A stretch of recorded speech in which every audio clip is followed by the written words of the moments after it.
Hello, everyone, and welcome to Beyond Thriving, where we take a deeper dive into our Thriver Thursday episodes.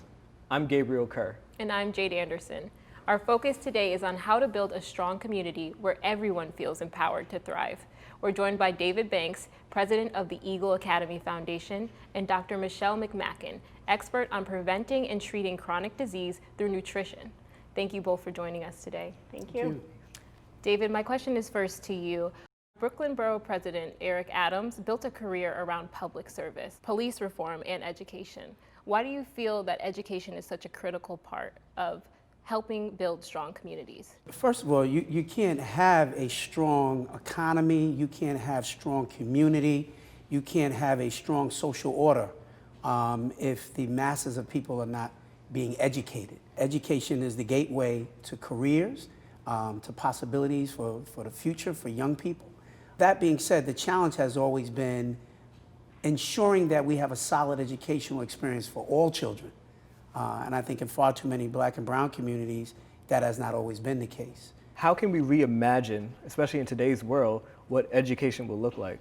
You know, I feel very deeply about kind of not only reimagining the state of education, but really recreating what education should look like. So many of our young people are very focused on just preparing to take high-stakes exams, and then you can ask them 2 days later what it was that they studied, and they can barely remember, because it wasn't really relevant. But most Americans want to see young people who are woke, if you will, right? Who engage civically, who know how to think critically, who know how to work collaboratively. Those are the kind of skills that really the school system really should be producing. And Dr. Michelle, along with education, health is a big part of our thriver, Eric Adams' lifestyle.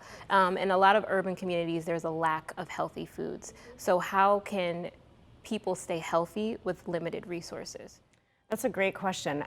Listen, as a physician, I feel so strongly about helping my patients eat healthy. When I sit down and I help troubleshoot with them, where do you live?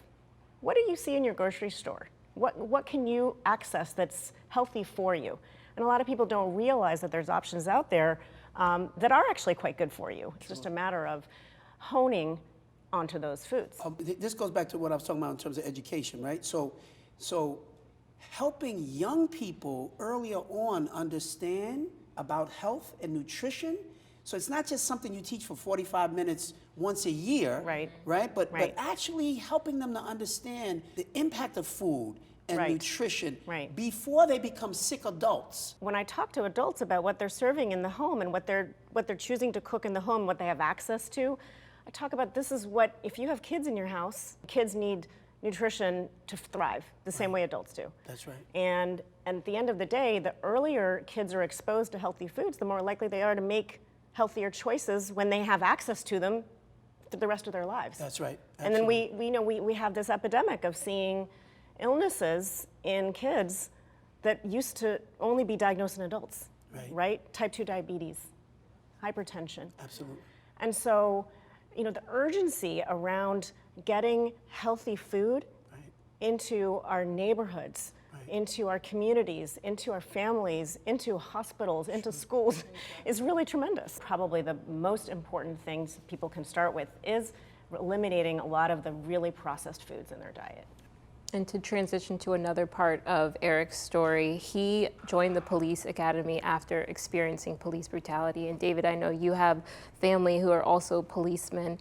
How would you suggest police build a better relationship with the communities that they serve? Yeah. I come from a police household. My father did 27 years in the New York City Police Department. My brother followed my dad onto the New York City Police Department. Philip moved up and got promoted and became a captain, one rank above my father, to which my father said it's time to retire, right? The day that you have to salute your own son, it's time to go. But I learned a lot, and one of the things I know that my father and my brother both talk a lot about is the fact that the way that the police department is organized, it is in fact to fight crime, right? The police department incentivizes what they call activity, like the amount of stops that you make.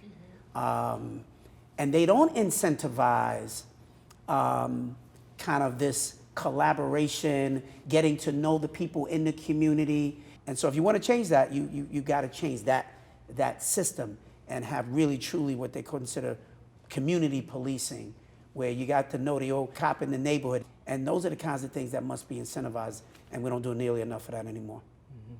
And specifically for your students at Eagle Academy Foundation, what do you tell them about, how to interact with law enforcement? We bring police officers in, generally police officers of color, who walk them through these simulated trainings to say, what do you do if you're stopped by the police? That's how I was raised, which was to say, don't allow yourself to get into anything negative with a cop on the street. You cannot win.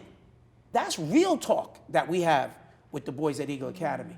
And so you got to make sure that they're prepared for whatever may happen, and how to make sure that they de-escalate, even if the police officer is not de-escalating the situation.